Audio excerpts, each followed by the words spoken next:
All right, what is going on, everybody? Welcome back to SaberSim's DFS Office Hours. It is Friday, July 29th of 2022.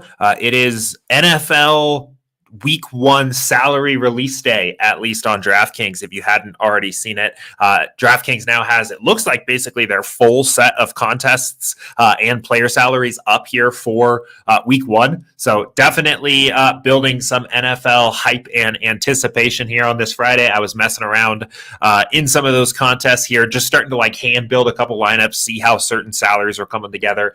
It's always funny here when, at least the past couple years, DraftKings releases these salaries pretty early.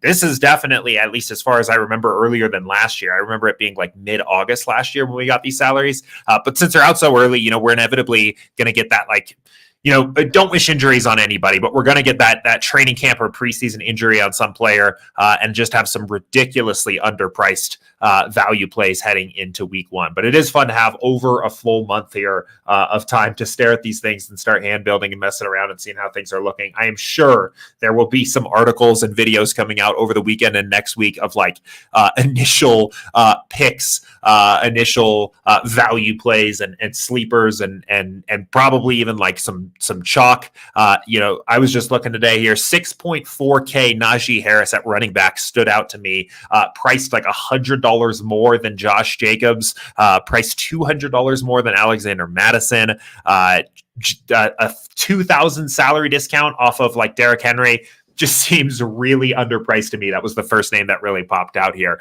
But anyway, we'll continue to move a little bit forward into NFL mode here over the next month or so. I know there's been some NFL type questions that have already started to come in. Happy to talk about that. I don't know, before people ask, I'm sure somebody will ask here on today. I don't know exactly when we would expect our first run initial sims to be ready or initial projections. We're still obviously working on kind of getting set up for the NFL season. There is still obviously a lot of time before opening kickoff, but we will hopefully get something usable here up.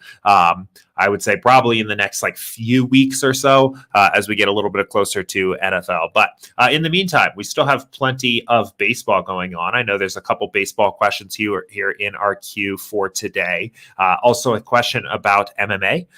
So there was an MMA question here that we'll get to in just a moment. But as always, if you have questions for me here, fire away at me. You can pop them into the live chat. If you're watching here live, you can ask in the Office Hours channel in Slack, or if you catch the recording of this, you can email us, support@sabersim.com, and I will get to any questions that come in via email on Monday next week. But let's go ahead and get started here. Going to start with a question from Troubles here.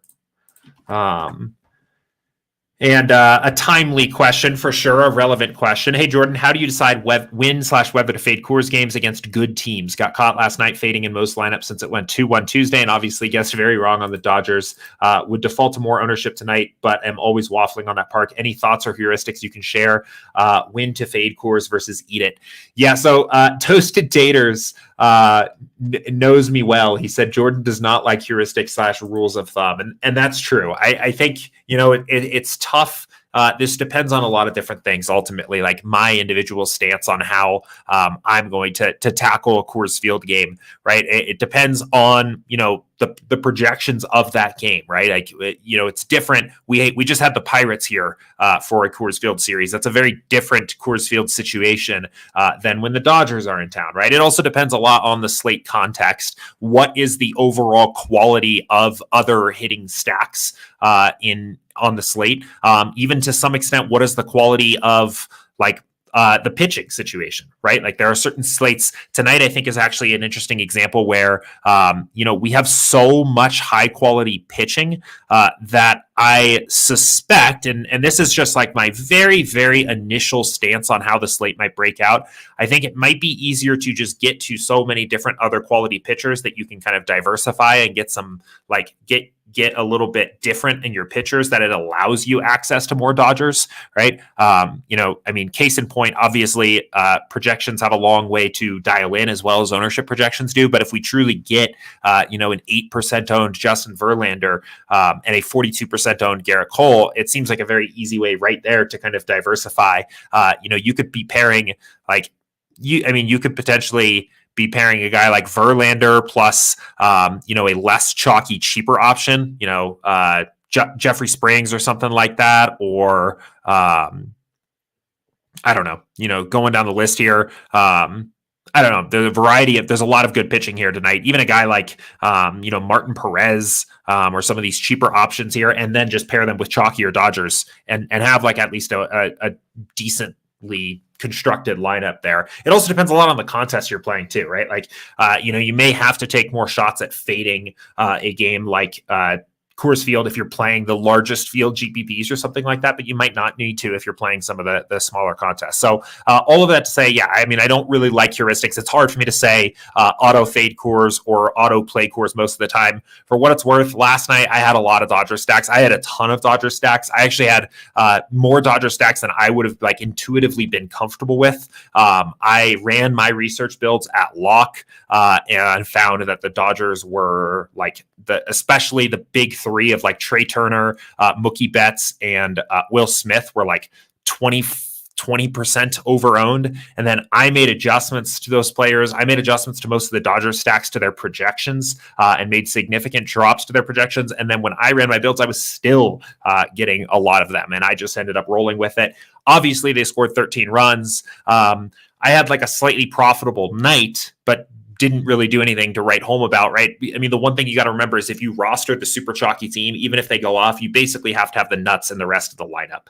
I had some lineups that did okay. I think my best lineup ended up in that quarter contest on FanDuel. I think I was fifth in that, which is actually, percentage wise, a pretty good finish there. But just didn't have the other pieces there. So anyway, ultimately, I'll tell you, like all of that, I feel like that's a lot of words to say. Basically, it depends, right? I'll tell you what ultimately I end up using most of the time to kind of figure out how I want to tackle it. And that's my research builds, right?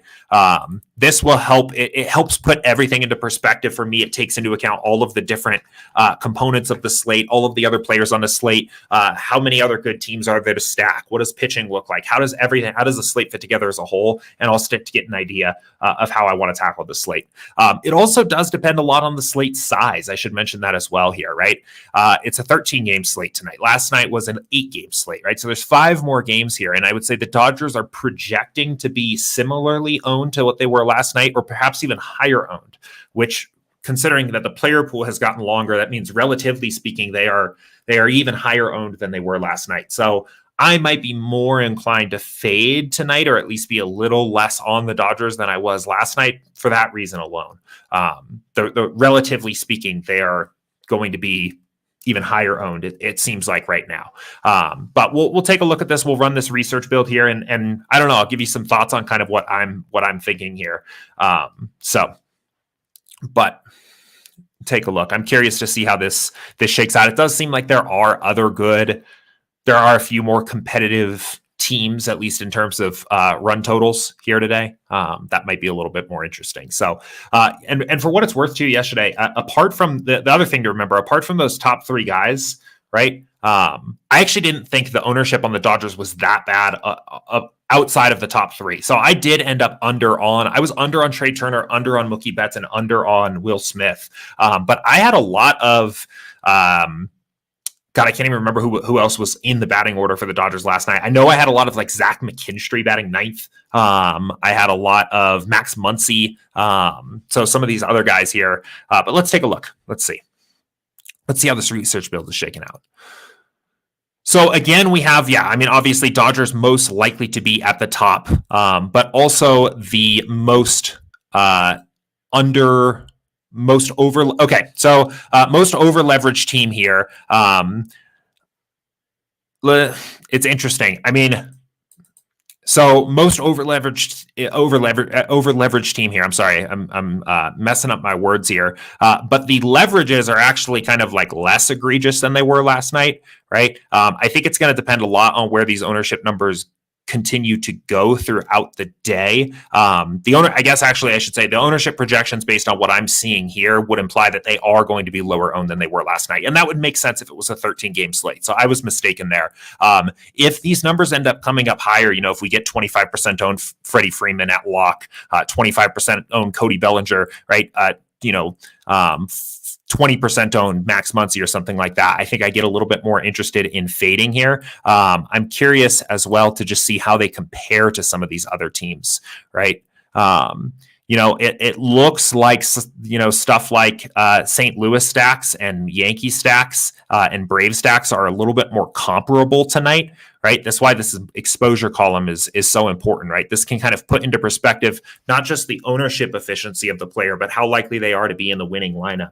One thing that was kind of unique last night about the slate is that the Dodgers, obviously were a good team, but they were also, I think, clearly a step away from some of the other teams on the slate just by looking at the exposure alone.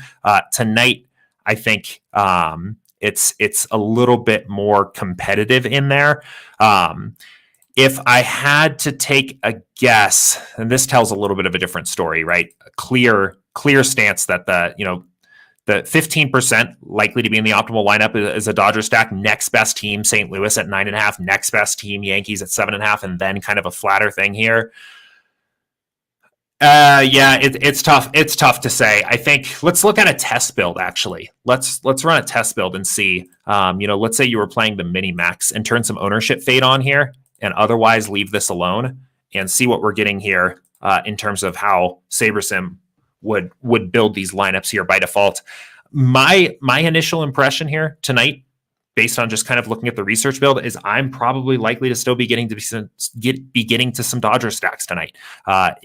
If that ownership does not get up higher, and they are clearly a step above even the next best projected team on the slate, with how many other ways it looks like there are going to be to get different with your off stack or your pitchers, I feel like I'm probably going to be on Dodgers again tonight.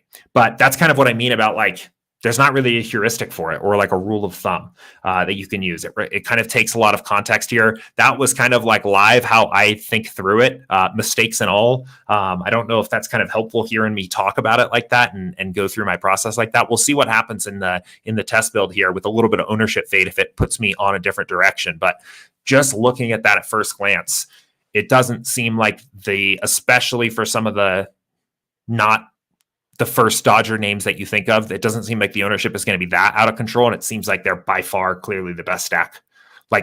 There's a significant difference between the next best stack and the Dodger stack to me at first glance here. So tonight I'll be on them. But again, I think it depends a lot on the slate context, what else is going on there. So, but let's see. We'll see what we get out of this build. And we'll go from there. The other thing to remember too is just because the Dodgers scored 13 runs doesn't mean they were necessarily that necessarily playing Dodgers lineups was the right call or the objectively right decision, right? I think it's a better question of if you had decided to be on Dodgers, what did you do with the other parts of your lineup to make that work? Especially if you were also playing Ohtani, right? What else did you do? How else did you manage to diversify, or even within those stacks, right? So, okay, clearly on some Dodger stacks here. So, let's see. Let's look at our pool. One thing I want to take a look at here is take a look at the pool exposure. Close the status. Don't need that. Okay, pool exposure. So this can be kind of helpful too. I mean, I do think it says a lot that even with a moderate ownership fade, a moderately high sim precision, right? I mean, we're getting a lot of exposure to these Dodgers in our entire pool. I think at the moment, I think it makes sense to get some exposure to these guys, right? And I'm probably going to be over the field if I were building right now on them and figuring out how I'm going to diversify in the rest of the lineup. You look at something like this, right? I mean, you're eating the Garrett Cole chalk, you're eating the Dodgers chalk, but I do think playing a random Pirates 3 stack alongside that is a good way to get a little bit of diversified there. But this 50% of your lineups have Will Smith at catcher in your entire pool of 1,500 with an ownership fade of 4, right? I mean, it must just like, it just kind of works. I don't know. It just seems like a good way to go here. So, now that said, I think you could still be somewhat cautious with the amount of risk that you take on with your Dodgers stacks, right? I mean, 6, 7, 8 runs is well within the range of outcomes for them. Those are probably some of the most likely outcomes for them. And on a 13-game slate, that's probably not enough. So I think, capping your exposure here and managing your risk accordingly is a good idea. But for tonight's slate, I would expect, just based on what we just walked through right now, I'm going to be on some Dodgers. I'll probably be over the field on Dodgers if it were to lock right now. I think it would take ownership projections increasing significantly for me to get well off of them. I think that's likely to happen for what it's worth. I at the very least, I think like 25. This looks right. 20, probably, 15 to 20, probably 15 to 20, right? Like these, I think they're all going to be higher owned than projected. But especially, I'm surprised, like some of the cheap guys, right? Like, it almost seems like a little bit inverted here, where especially with how good pitching is here tonight, I could see the cheaper guys actually becoming a little bit popular. But anyway, let me know if that helps. I know that's not a heuristic. I know that's not necessarily, what you were precisely asking for, but that's the honest answer of how I kind of think about it. It depends on the slate. So, okay. So it does seem like we're getting some questions here to follow up. Here in Slack. Let me pull a couple of these in. Mark had said regarding the ownership on the Dodgers, how often till lock are those ownership projections updated? So basically, the way the ownership projections work, there'll be like an initial ownership projection that runs early in the day, and then we will adjust that ownership projection and rebuild it like every couple hours throughout the day, not very urgently. In the final hour up to lock, essentially every single time a sim runs, there's an opportunity for ownership to rebuild for the slate. So it will update frequently up until basically like some of the final sims before lock. Typically there's like one of these late lineups. We might get a Padres lineup late or a Cubs or Giants lineup late that like re-sims 5 minutes before lock or something like that. Ownership will rebuild at that time as well. And our ownership projections are taking into account the SaberSim projections, but also industry-wide projections and rebuilding. So most likely for those ownership projections to come up organically for the Dodgers, industry projections or like Vegas totals or things like that would need to come up for the Dodgers. And I think they have been. I'm curious here. I think the total on this game has been rising throughout the day. Okay, so it looks like it's actually a little bit more static today. It was rising quite a bit throughout the day yesterday. So that might be kind of like where about our ownership projections end up falling. And if they are close to this, I will almost certainly be very heavy on the Dodgers, just because I think some of these are actually almost like inefficient on some of these popular bats here down here by the bottom of the order. But it depends a lot. I guess the one other thing that could really shift this is the batting order, right? Like what I suspect here is that the reason we're projecting a 10% owned Justin Turner at the 5 spot is because not everybody is projecting him to hit in the 5 spot. In fact, I bet not even every projection model or the industry is even assuming that he's in the lineup. So a confirmation of a final lineup would go a long way in terms of narrowing in those ownership projections. But I think I'll probably be on the Dodgers. And again, part of the thing here is this isn't just any Coors slate. This is a Coors slate where the Dodgers are almost a run and a half over the next best projected team. I'll probably have my fair share of Yankees and Toronto as well. But it's not a 6.0 implied run total Rockies or Coors Field game, or a 5.5 or a 5.6. It's a 7 run implied total. So hard to get away from them completely for me. But okay, anyway, let's go ahead here and jump around. This was a question from Tim. This actually came in yesterday here about MMA. He said, question regarding MMA. I've never played MMA DFS before, so I know zero about it, but I enjoy watching the fights. I'm going to give it a shot for the first time on Saturday. Do you suggest using the research build method you've discussed in baseball for the past few days and just leverage ownership? If not, can you throw out a few ideas to point me in a good direction of where to start? Thanks as always. Yeah, absolutely. I mean, I think MMA is probably one of the best overall sports to use a research build in, mostly because like one of the fundamental assumptions when we run these research builds is that we need the optimal to win, right? You're kind of assuming that looking at optimal rates provides valuable information in terms of assessing ownership efficiency. That's actually a flaw, right? I think that's like a big flaw of using the research builds in a sport like baseball where you don't need the optimal to win, right? That's like an assumption that you need, that I'm aware of and you should be aware of when you're using research builds for baseball that is weaker there. For MMA, it's rock solid, right? Like the optimal rate should compare very well to the ownership in terms of determining if a fighter is over or under owned. So I use it pretty heavily for my MMA process. To be completely honest, like I don't know the sport that well at all. So I really treat this as kind of a numbers game. And really like, I couldn't tell you who is a wrestler. I couldn't tell you who is more likely to, win a fight inside the distance or something like that, other than just going and looking up odds themselves. So I'm really focused on particularly running these research builds and looking for ownership inefficiencies. And then I get pretty aggressive with my stances, right? 13 fights, 26 players in a pool total. Especially if you're playing large field stuff, you have to take pretty aggressive stands. So, I will typically start going through and kind of looking at similar things. But the other thing I'll pull in here is the win odds. Just the win probability, right? Which will kind of adjust with Vegas here. And let me see. Let me turn a couple of these off because I don't need status. So I can pull some of this stuff in. Okay, win probability. Right. So I'll kind of start pulling this stuff in and just looking for inefficient ownership here. And like where some of my favorite inefficient ownership to target is the chalky underdogs.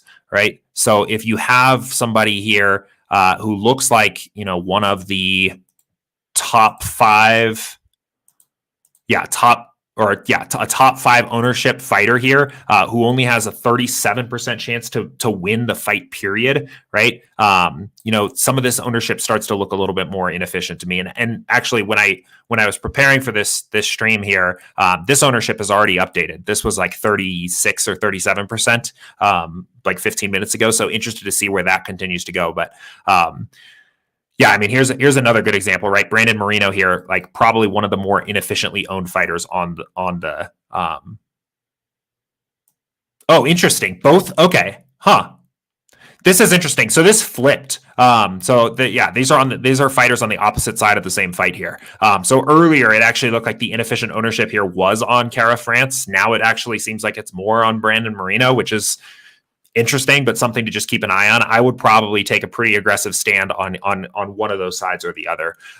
If you're looking for some more MMA information and like strategy, there are a couple good videos on our YouTube channel here as well. I would definitely check out, let's see, this video here with Will. Will's a MMA shark. He built the model. And this video, it's an hour long here. We did when we put out our new MMA sims. It kind of talks about what goes into the sims, which I think is helpful, but also some general strategy that I think is really useful here. So I definitely give that a watch. And then also if you search, let's see, on the search bar, if you just search MMA, okay, this video. So this was a month ago. So Max came on here and actually basically just gave like a demo of what his actual MMA process looks like. Especially if you're going to play like a smaller number of lineups.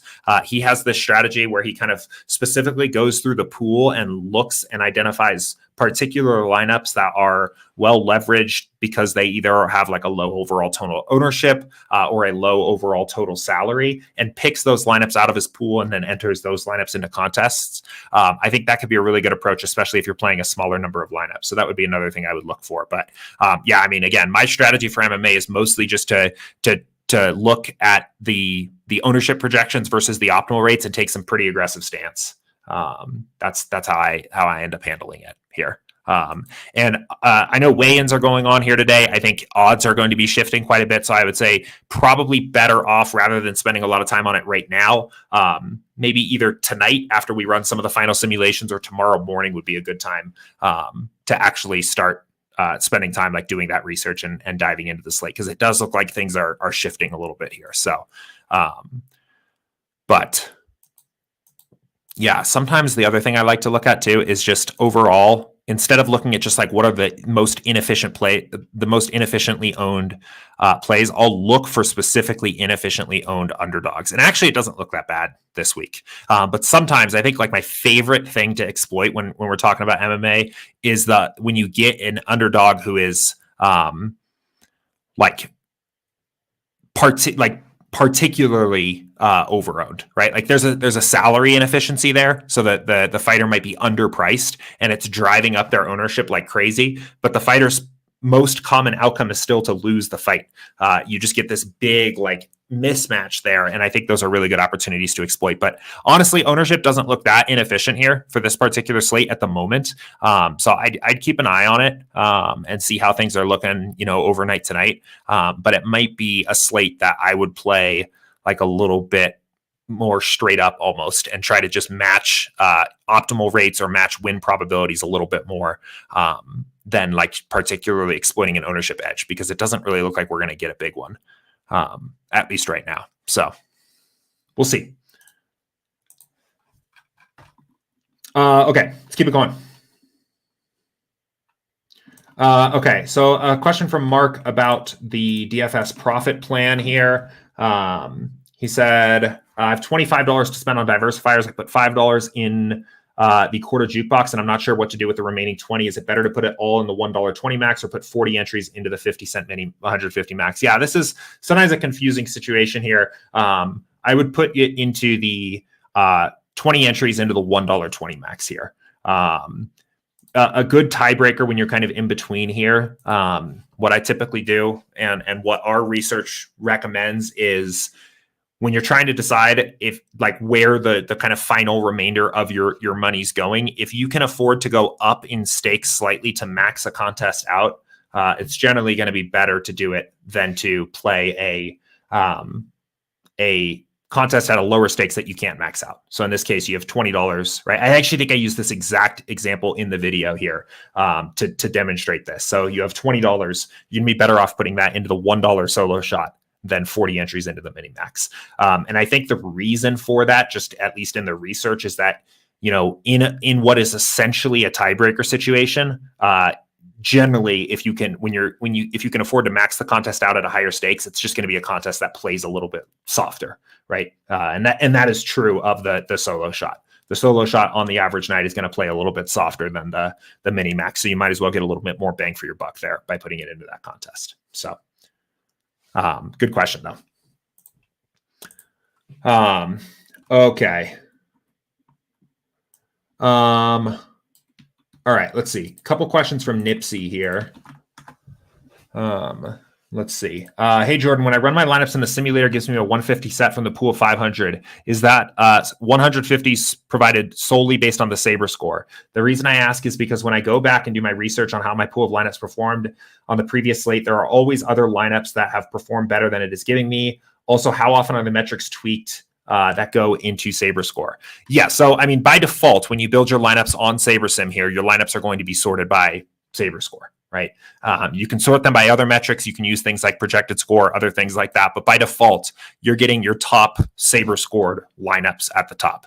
So if we come over here, right, and look, so this is a 1,500 lineup build where we're looking at our top 150. Now, as for why are there lineups in your pool that are scoring higher than your top 150? Well, the biggest reason, the most prominent reason for that is that there's just a sizing mismatch here, right? If you look and say, okay, for this entire pool of 1,500 lineups, is it more likely that the highest overall scoring lineup is in the 150 lineup set at the top, or the remaining 1,350 lineups that are left in the pool? It's probably going to be in the 1,350 lineups that are left in the pool, right? That's just a probability thing, right? You have a way better chance that the lineup because you're picking from a bigger pool of lineups here, it's way more likely that the highest scoring lineup is going to be in your other pool. Now, the problem is identifying what that one individual lineup is pretty hard. And SaberScore is built as a way to best approximate the highest expected value lineups, right? The lineups that are going to be the most profitable were this slate to be played out over and over again 10,000 times or something like that, right? We regularly backtest the SaberScore. Doing a more rigorous backtest using our new contest simulation framework for SaberScore is on the list. It's something we kind of want to test out and see how it performs in that framework. But I do think we are confident that it does a good job, or a much better job than projected score, for example, which is kind of its primary competitor in determining what the best overall lineups are to play. With that said, feel free to experiment. I would say there's nothing wrong with coming up with your own potential metric here of how you want to identify the lineups from your pool to play. But at the end of the day, you have to do it somehow, right? Like, this question comes in all the time where people will say, hey, lineup 847 in my pool scored higher than lineup 1. What gives, right? And like, it's just very likely that any given lineup in your pool outscores your best overall lineup just purely from a probability standpoint. The challenge is identifying what that lineup is going to be ahead of time. And I think SaberScore does a very good job of that, but there are other options. And I think, probably a very common way that people add value to SaberSim, I think, based on just like what I hear about other people's process and things like that, is selecting differently amongst their pool than SaberScore. Like, I've even experimented with that a little bit in the past, at least doing things like in NFL Showdown, adjusting for dupes, right? Like taking the best SaberScore lineups, but then doing a dupe adjustment or something like that.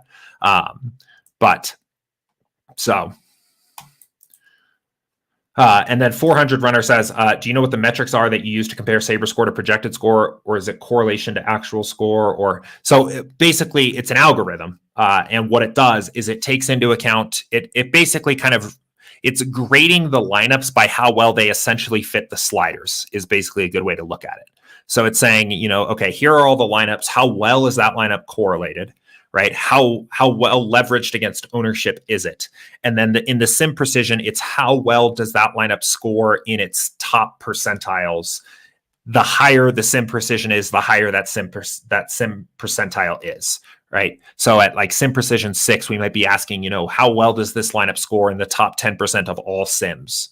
And those three things combine to grade the lineup as a SaberScore, right? So this is basically saying, taking into account correlation, ownership, and raw scoring upside, this is what we believe to be the best lineup you could play out of the pool of 1,500, right? So, the other thing to remember here as well is two things. One, I often talk about how your entire pool of lineups is viable. But two, you can even see that kind of quantified within SaberScore, right? This is lineup 834, and it's SaberScored at 92.5, right? The SaberScore is essentially on a scale from 0 to 100, right? And on sports where, you could see on sports where you have a much smaller player pool, you'll actually see much lower SaberScore lineups showing up, right? Like, you can get lineups sometimes that have a SaberScore of 35 or something like that, right? On a 13-game baseball slate, there is an immense amount of lineups that you can play that are profitable here. And this should make you feel very comfortable in choosing a different method to select your lineups, whether that's by editing your exposures or, just taking a stand on a particular team or something like that, just how high these SaberScores are, right? This is basically saying that, yes, there's a difference between lineup 1 and 837, but the difference between SaberScore 100 and 92.5 is very different than SaberScore 100 and SaberScore 30, right? Just as an example. So,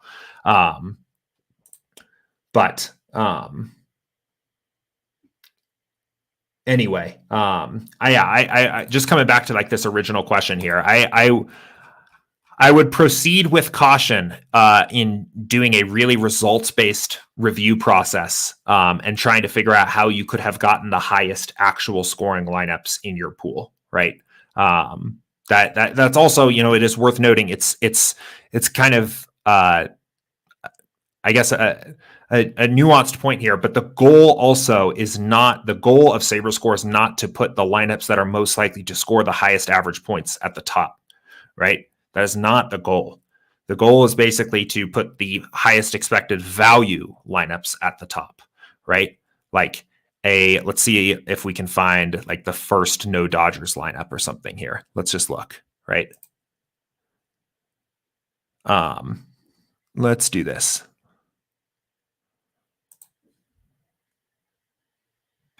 Okay, so if we look, okay, so this is lineup 39, right? This is the first lineup in our pool here that has no Dodgers. It has a projected score of 104.6, and let's look at the closest lineups around it, right? So that was lineup 39.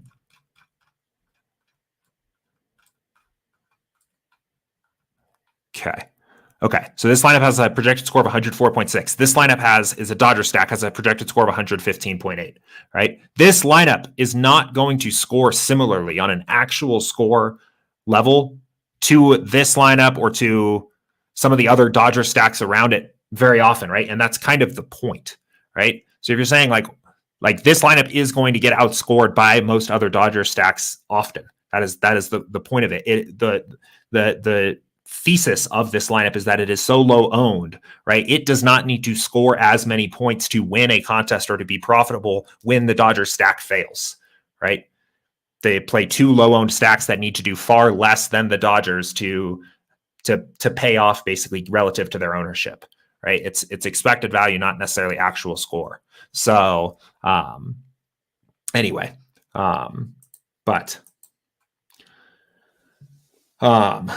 okay, let's keep moving here. Let's keep us going along here. Okay, question from Jeremy here.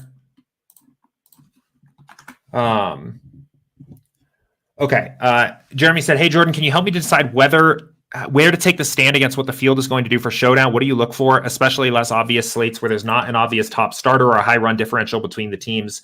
If you could briefly go through each one, that would be fantastic. Thank you." Also for Showdown, the teams seem to pop out a lot of 5-1 stacks. How do you determine when to make more balanced lineups or 5-1, 4-2 stacks? Okay, so I mean, we've been talking about this here quite a bit for the past week. So, I mean, again, my goal for Showdown here is really to just try to identify what is the field going to do and then vary on that, right? Because the sims are going to take care of understanding what the ranges of outcomes are for each game. And then the lineup builder is going to take care of understanding what the optimal lineups are for those different outcomes, right? So I've mentioned a lot of times the example I give is like the high run differential, right? Like, maybe, the Coors Field game tonight would be a good example. If I was playing the Coors Field Showdown, I'm almost certain, I could almost guarantee you that I would play very overweight Rocky stacks because the field is unlikely to appreciate how likely that outcome is, right? I think the field is likely to overrate how popular Dodger stack, or overrate the likelihood that a overweight Dodger stack wins the slate, right? I'm looking for a slate here that I can find that is a little more balanced. Here's a good one, right? Okay, so again, there's not necessarily like, I know this question says, can you look at each one? Right? Like there's a lot of different, I don't really think games can be put into buckets that easily where you could say like in this situation, do that. And in this situation, do that. I think the easiest thing is to just like really like try to spend some time just looking at, the projections or the run totals or the Vegas totals and kind of think about what is implied behind that, right? Like, so here's a good example of a game that has a close run total, right? But also probably a close spread, but also over a low overall run total, right? Like I think the pitchers are likely to be popular here. I think balanced builds are likely to be popular as well because the spread is so small. Right. So what I would probably be likely to do here is, again, let SaberSim handle building the lineups, right? Let SaberSim do the constructions. Again, I do like to turn correlation off here just so I know that I have I'm working with optimals here. Let SaberSim craft the ranges of outcomes and the pool of lineups, and then I will come through and select for lineups that are, I think, likely to be underappreciated here, right? And let's just do this, right? So I think the most common lineup constructions are going to be pitchers in the captain spots and balanced builds. So I might just right off the bat take a stand, right? No pitchers in the captain spots, and let's not play any balanced builds. And you can you can kind of continue to push this more in one direction or the other, depending on like how crazy you want to get here, right? You could take this a step further here, and maybe even we experiment with like what happens if we just fade the pitchers completely, right? Like how far down in our lineups are we getting, right? If we fade both pitchers completely and play no 3-3 stacks, right? We in our pool of 20 lineups are barely even getting to lineup number 306, right? This is kind of like my fundamental point about these showdowns is like this is unlikely to be a common lineup construction by the field. All of these are, right? Most people in a game with this close of a spread and two pitchers that look like they're in good spots are going to build lineups like this. But clearly these lineups have simulations that are where they are optimal. One thing you could, even if you wanted to get a little crazier here, is I was just going to see what happens if we just get rid of the 4-2s, right? Okay, so now this is a good opportunity. Now this is saying, obviously these lineup constructions are potentially valid, but now we can't find any of those lineups in our pool of 500, right? So this might be, to me, a sign to back off a little bit. And what I might do here actually is maybe I come back and maybe I let the pitchers back into the pool. In this case, not a captain, but I might be willing to play them in the utility spot, but then come back here. I really like getting weird with my constructions, right? I really like forcing constructions like this, right? I think intuitively people just don't like to build lineups like this either, especially in close spread games, right? Like the people building by hand are like, well, I'll get a couple Twins, I'll get a couple Padres, right? Like I don't want to. People just like the casual player doesn't want to build lineups like this. So, and then in terms of, how do you determine when to adjust to make more balanced lineups or more 5-1 or 4-2 stacks? I mean, first of all, I know you mentioned that seems to you to prefer 5-1 stacks. I think that's only going to be true in games where one team is really heavily favored. I haven't noticed that on average. Again, when I'm determining what to do with my lineup construction, I'm just flipping the slate on its head, right? I'm just looking what do the averages imply about the most common outcomes, and how can I do something different, right? So in this particular kind of game, I'm probably favoring more balanced or less balanced builds. If we go over and looked at like the Coors Slate Showdown or the Coors Field Showdown here slate, I'd probably do something a little bit different, right? I'd probably at least be a little bit more comfortable to play balanced type builds. I might even go all the way over the other direction and play like overweight Rocky stacks in this particular kind of game. So, let me know if that helps. And Trouble said, thanks for the responses on the Dodgers. I'm aware that we don't love heuristics, but talking through how you interpreted the research was helpful. Good. I'm glad. And and I don't want to be a broken record of like rules of thumb bad. I get you need to have some level of rules of thumb to like have a functional process, right? You can't be this like perfectly analytical, dynamic, like computer machine that handles everything like that on every slate. Unless you are actually a robot. I'm sure there are some actual robots lurking in our chat as well here. But I do think it's worth just kind of being aware of like the complexity of each individual slate of what you should maybe be looking at. So, I mean, if I could come back to that one more time here and just kind of like try to give some heuristics, I would really say try to figure out like what is the opportunity cost of try to look at what is the opportunity cost of not playing the team. Are there other competitive options? And then I would say look at how the ownership efficiency of that particular slate, right? And I think tonight's a good example where at the moment, I don't think I think the opportunity cost of fading the Dodgers is high, where they're clearly the best stack. And I don't think their ownership is that inefficient, especially on the bottom half of the order. So, okay, cool. I think we're caught up on Slack chat at the moment here. Let's hop over to YouTube chat and get hot up there. So let's see here. DG said, how drastic are the player salaries on FanDuel compared to DK for MLB? Anybody in chat know? How drastic?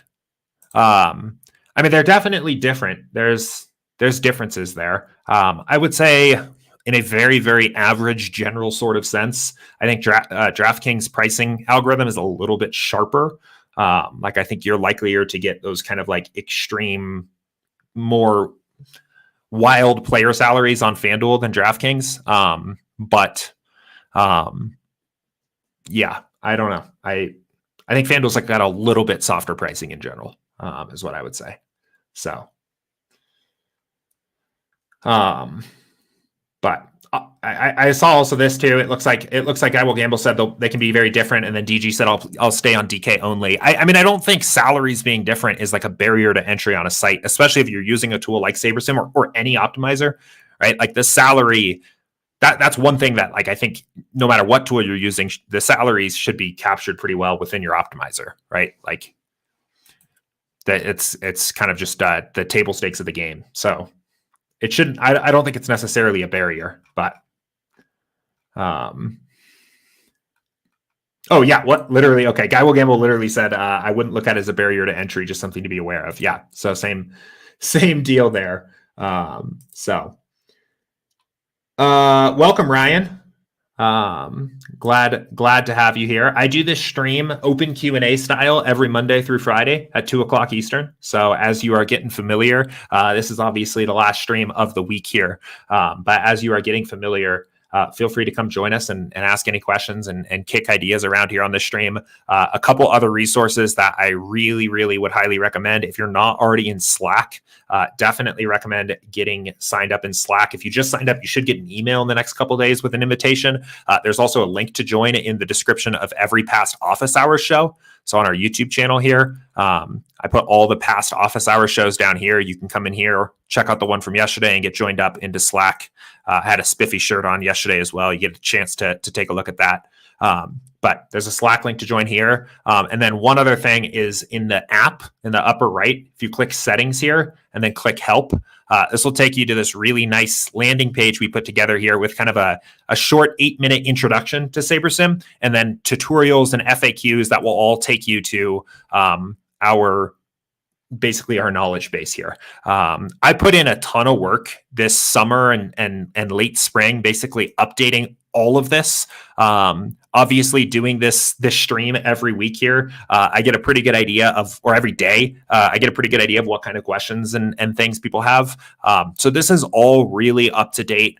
It is our attempt to truly answer all of the frequently asked questions. We do things a little bit different here than, if you've used other sites, like virtually any other site. This is probably going to feel a little bit different because of the way we play DFS and build DFS lineups is fundamentally pretty different. So I would definitely check out any of those resources as you're getting familiar. But Jen said, just curious, how does the ownership fade slider work? If it's scaled at all, is it linearly or logarithmically scaled? Okay, I cannot speak to the mathematical scaling. I don't know. I will say basically the way that we've kind of intended these sliders to the way that we've intended these discrete slider categories here to be is a linear scale in terms of impact, right? I can't speak necessarily here to like what the actual math is. A really good example is the sim precision slider, for example, right? Where like the jump from 2 to 4 is not the same mathematical number of sims as the jump from 4 to 6, but the goal is that the practical impact of those changes is the same. It's similar here for the ownership fade slider. In terms of what actually kind of happens as you step through that calculation, how it works is, first thing, anytime we build a lineup, the first thing that happens is the sims are selected. So if you built lineups on default settings here, your sims, you would have 18 random sims for each game on the slate, and we would set the players' projections for building that particular lineup to what they scored in that bucket, that average bucket of 18 sims, right? Then from there, a player is adjusted based on their ownership projection, right? So that projection is adjusted based on whether or not that player is higher or lower owned than the average ownership projection at that position. And there is another variable there of the actual variance of their range of outcomes, right? So Trey Turner is projected higher owned than the average player at his position, basically. So his projection coming out of that sim will be adjusted down based on how far away he is from the average player at his position, and also the variance of his outcomes compared to others, right? So Trey Turner's outcomes variance is actually likely to be lower than other shortstops, probably, right? Like Trey Turner is going to more probably reliably hit his variance is going to be lower than I would guess than other shortstops at the position, right? So that's another kind of factor there. Ultimately, the size of that individual player adjustment here is what you are controlling when you're adjusting the ownership fade slider. Then the one other thing to keep in mind there is that when you get to the post build process, right, and you're assigning a SaberScore to each lineup, how high that lineup as a whole is owned also comes into the SaberScore calculation. So it's kind of twofold there. Again, I don't know the more intimate details of like the algorithm behind it, but that is like on a more practical level how it works and what it's doing. Let me know if that helps. I would say the sim precision slider and the correlation slider have both recently gotten a little bit of love. The correlations now use upside correlations, right? I put a video out about that here, right here, how to build better DFS stacks with upside correlation. This came out about a month ago, changes the way that the correlation slider works. And then kind of a more quiet change on the sim precision side. We used to basically grade lineups in the post build process based on the raw scoring output that they showed in the sims that were selected to build the lineup. And the two problems with that were, one, that was a little noisy, especially at really high sim precision sliders.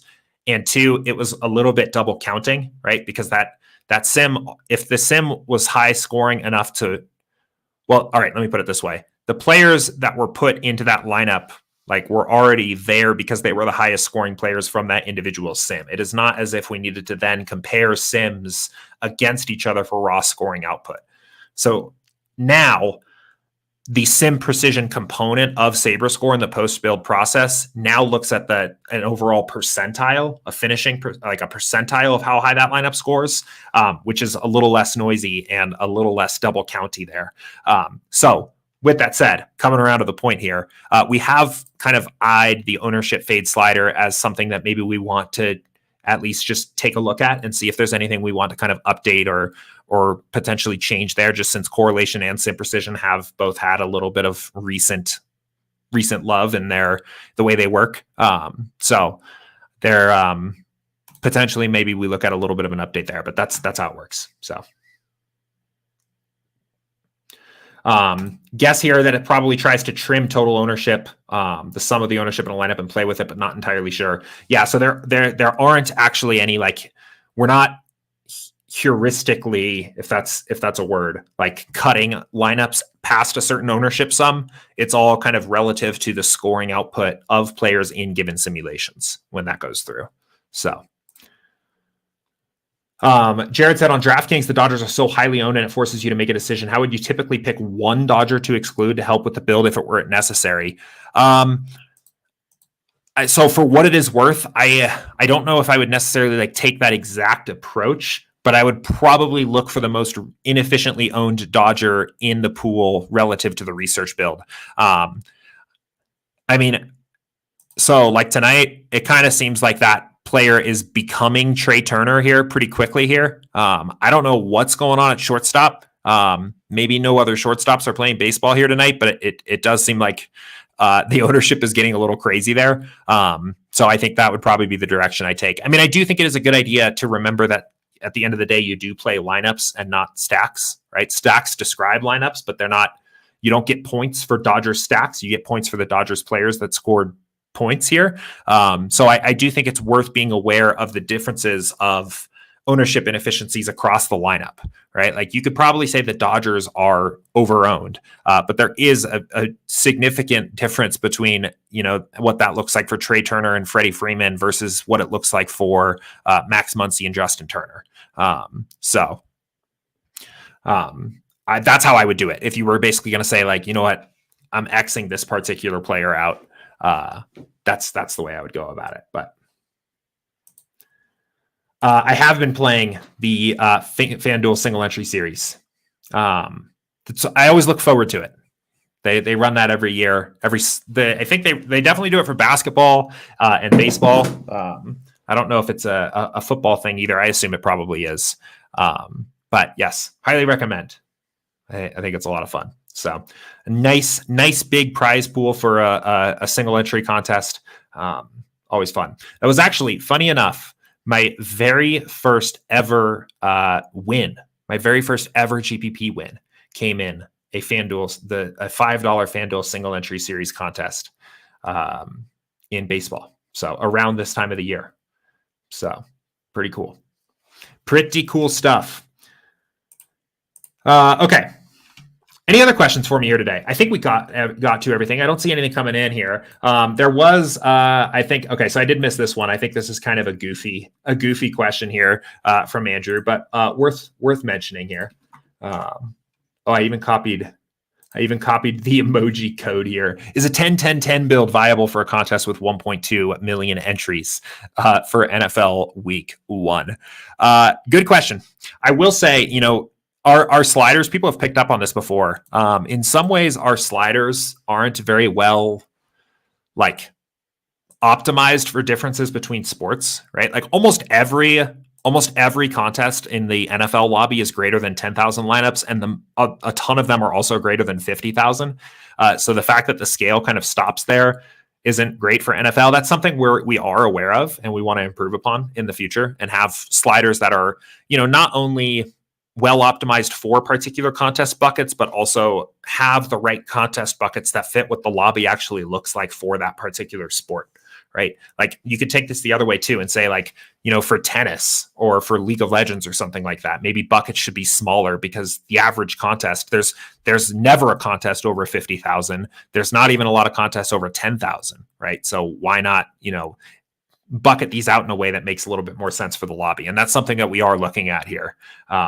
So I would say I probably would not totally recommend the 10-0-10 or the 10-10-10 there. I do think you do need to get pretty aggressive here. I think 10 sim precision probably makes a lot of sense. I think correlation in football is a little weird where if you crank it all the way to 10, historically, before we used upside correlations, you would end up with QB plus 4 with 2 run backs kind of lineups.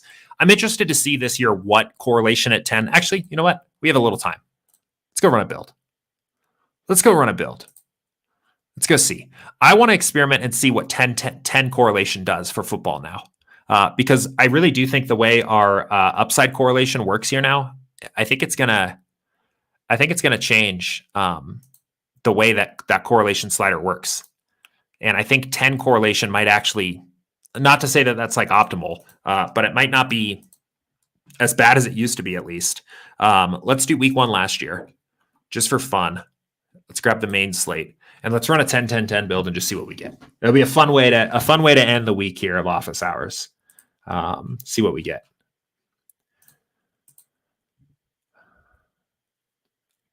I have noticed too on stream here, and if anybody starts playing around with football, and if the app feels slow to you, do not fret. We direct resources in our servers and databases to the sports that are in season. We will give a huge upgrade to the football server and resources as the season approaches here. It will definitely feel slower than what let's get weird. Let's turn min salary off. It will feel slower than what you are used to if you've been playing baseball all season. And that's okay. That's normal. As the season approaches, we'll turn up the heat there on the NFL side, but let's see what we get here. Glenn says drum roll. Yeah, I'm kind of genuinely curious here. The almighty 10-10-10 build. This is while this is building, I'll mention here, if you're ever curious, if you're playing a new sport or a new contest type or whatever, or just want to see a little bit more about how the sliders work, I think one of the best things you can do is just run weird builds and just see what happens to your lineups at extreme different slider settings. That's how I learned these. That's how I kind of got an intuitive sense of what the sliders do at different levels. Obviously, 5 minutes, 10 minutes before lock when you're actually playing DFS that night, maybe not the best time to say, hey, what does a 10-10-10 build do? Are those good lineups? But when you have some time, maybe you're hanging out, you're on your lunch break or something like that. Good opportunity to just explore and see what happens. So, Guy Will Gamble said these are about to be the craziest lineups. I'm interested. I actually, one thing I found, I think one thing we've done a good job with some of the updates that have kind of gone on behind the scenes with the model and some of the changes to the sliders is there's less like wrong sliders, right? Like years ago on SaberSim, I think there were sliders that I would never recommend somebody use ever. Like even ownership or even correlation 10, sim precision 10, like you'd get really wacky. And as the models have gotten better and the way some of this stuff gets calculated has improved, I think there's less situations where you would never play that lineup. The 10 ownership fade is what scares me here. That's the one thing. I think 10 correlation and 10 sim precision actually might not be that bad. I think 10 ownership fade is going to be crazy. It'll be a little weird though too, because I don't really remember what the chalk was here, but let's stop it there. 1,000 lineups is plenty. Neil said 1.2 million entries basically have to bank the nuts, and I'm sure it will be a completely uncorrelated lineup. Yeah, I think you still probably just need to take the EV that you get with the correlation, right? Okay. So unfortunately here, our ownership projections are a little busted here from week 1 of last year, which makes sense. So we're going to get a healthy dose of these guys that are projected for 0 points. But what do the stacks look like? Interesting. Huh. So I think what's probably happening here, my best guess is that the 10 sim precision here is overweighting the correlation significantly here. That or just the data is a little weird, right? I feel like it's a little bit more likely that the data is just a little bit weird. Like, I'm not getting any correlations that pulled up here. This was a little bit of a bust. Let's see. Let's see if we can save this and see if I can find a slate where the data looks a little bit better.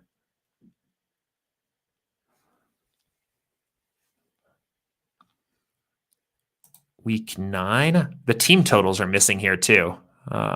So we might have to just bide our time here with this little experiment until we have initial sims for week 1 here. Neil says, SaberSim knows the best way to win a milli is to run with no quarterback stack. I think the actual issue there is that I'm not getting, there's correlations. Let's try one more time here real quickly and see what we get here now. Let's run 10-10-10. We'll just do 500 lineups this time. We don't need to get too weird.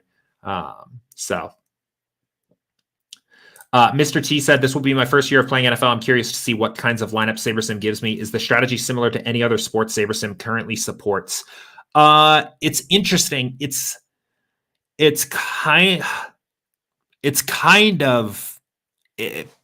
resembles baseball a little bit in that, like, first of all, you have a very wide player pool, right? On a typical main slate. And it's a highly correlative sport, at least for the quarterbacks and wide receiver and pass catchers on a given team. But then it kind of like stops there. I also would say correlations are a little bit more complicated, right? Where like for Tampa Bay, for example, right? Tom Brady is going to be positively correlated to both Godwin and Mike Evans, right? His 2 pass catchers. But Godwin and Mike Evans are probably negatively correlated to one another because, it's if Mike Evans has 150 yards and 2 touchdowns, right? That's yard and touchdown equity basically taken from Godwin. So you have an interesting thing there. The other thing that, I think in particular really makes NFL unique is that the contests are enormous, right? They're huge, and there's a lot more casual money. So I think you can have some of your like biggest ROI gains playing DFS football, but I also think you need to be aware that the variance is going to be really high because if you're playing the mini max tonight for baseball, you're competing with like 25 to 35,000 other lineups.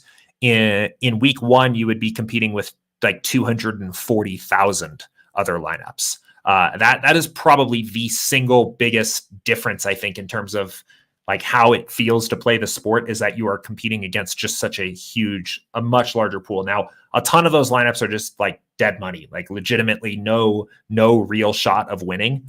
Then there's also a ton of lineups in a given contest that are going to be negative EV, that are not going to be very good lineups, but have some win equity.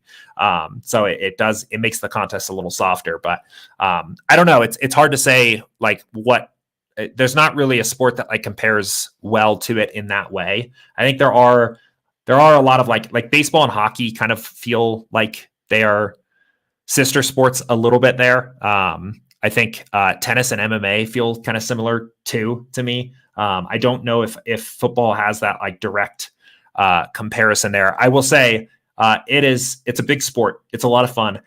As we get closer, we will have a ton of content leading up to opening kickoff for how our sims work, how best to use SaberSim to build good lineups, Showdown specific strategy, because NFL Showdown is a big deal, late swap strategy, all kinds of different stuff. Mr. T says, is it more variant than baseball? No, I'd probably say it is less variant. It depends a little bit on positions, but like if you look here, like let's go, who was the chalk in week 9 last year at running back? Austin Eckler, right? Who was projected for 23.52, right? Like his most common outcomes are going to be a little bit below that mean. And he does have that big tail of ceilings, right? Like this in some ways it resembles a baseball hitter a little bit, but it's not as extreme, right? It is not as if, the chalky hitter tonight for the Dodgers, for example, like his most common outcome is probably still likely to be 0. It's not like that. It's not that as extreme. There is, running backs are a somewhat more reliable position. I think wide receivers are a little bit higher variance. But this is kind of the typical curve that you see in football, right? Where it's kind of almost in between baseball, which is like all of the most common outcomes are 0, and then you have this really long tail of ceiling, and basketball, which is very close to a normal distribution where the most common outcomes are right at the mean. It's kind of in between those two. So I would say it's probably in a vacuum lower variance than baseball, but because you are again competing with so many more lineups, the variance of your DFS outcomes, of your ROI is higher, right? I guess that's a good way to look at it. The variance of an individual player is probably lower. The variance of your outcomes is probably higher. So, and like, a good example here. So like Christian Kirk, right? Let's say in this particular slate, he was 3% owned and he went off, right? You had to have him. He was in the optimal. If you're competing against 200,000 other lineups, right? And that's not even as big as the contests get, right? The Millie Maker has like 1 million entries in it. If you're competing against 200,000 other lineups, that is, I should be able to do this in my head, but it's harder than you think when you're on stream, guys. That's 6,000 unique lineups that just have Christian Kirk that you're competing with, right? I'm playing contests tonight in baseball that have fewer than 6,000 lineups, period, right? And that's like just on like, that's basically, you already nailed a really low owned leverage play and you still have to beat out like 6,000 other lineups, right? Like it's pretty extreme. Anyway, let's see what these lineups look like now that we actually had like a build that appears to have run a little bit better. So, okay, it does seem like, so one thing right off the bat, it does seem like ownership cranked to 10 it does have that kind of extreme impact here. So maybe a little bit overkill there. I typically don't play lineups that are bigger than the QB plus 3 stacks. QB plus 4 is a little bit high here. And even some, QB plus 5 lineups sneaking into the pool here, some really, really aggressively, a QB plus 6 lineup as well into our pool here. So probably a little bit too much correlation there. And the reason why, right, like is, while all of these players are individually correlated to Teddy Bridgewater, which is why they're all showing up in the lineup here like this, right? The reason why you wouldn't want to play this kind of lineup is because it is incredibly unlikely that Javonte Williams, Melvin Gordon, Tim Patrick, and Cortland Sutton can all hit their individual ceiling outcomes together, right? Like you're shooting for just like such an extreme outcome for the Broncos in this case that it's pretty unlikely. So I typically recommend sticking. I like to have one correlated pass catcher with my quarterback at least, and up to 3 most of the time. So QB plus 1s to QB plus 3s is kind of where I end up sticking with things. So, but yeah, I need to do some test builds for football. I need to start experimenting with this. So I will probably wait until we have those initial sims up for week 1 for this year. But I will need to get ready and knock the dust off a little bit. It feels like it's been a long time. So, but it feels like, I'll put it this way. It feels like it's been a long time since we've played like a NFL classic main slate. Like we had the like Sunday sit down, watch red zone thing. But on the flip side to me, it seems like the Super Bowl was like 2 months ago. So I don't know, kind of weird. Neil said we usually don't get salaries this early. This is very, very early. The fact that we are talking about, we have week 1 salaries out in July is kind of wacky to me. That's why I said right at the start of the stream, if you missed it, but I said it before a lot of people joined. Be patient with the sims. I know there will be a lot of excitement for us to get projections and sims up. Remember, it is still a ways away, over a month away from opening kickoff. So in due time, I would say I would expect that we would have sims up, sometime maybe mid-August. Optimistically, we will have to mess around and build by hand until then. So, all right. I don't see any other questions coming in. We'll go ahead and let that cap off the stream here for today and for this week. Thank you to everybody that tuned in and asked questions and watched and listened along here. Again, a big thank you, as always, to everybody that watches and listens to this show when it goes up as a recording, wherever you listen to your podcasts or up on YouTube. Enjoy the Mega Chalk Dodgers slate here again tonight. Have a great weekend. I will be right back again on Monday at 2:00 Eastern here. So until then, take care. See ya. Enjoy your weekend. And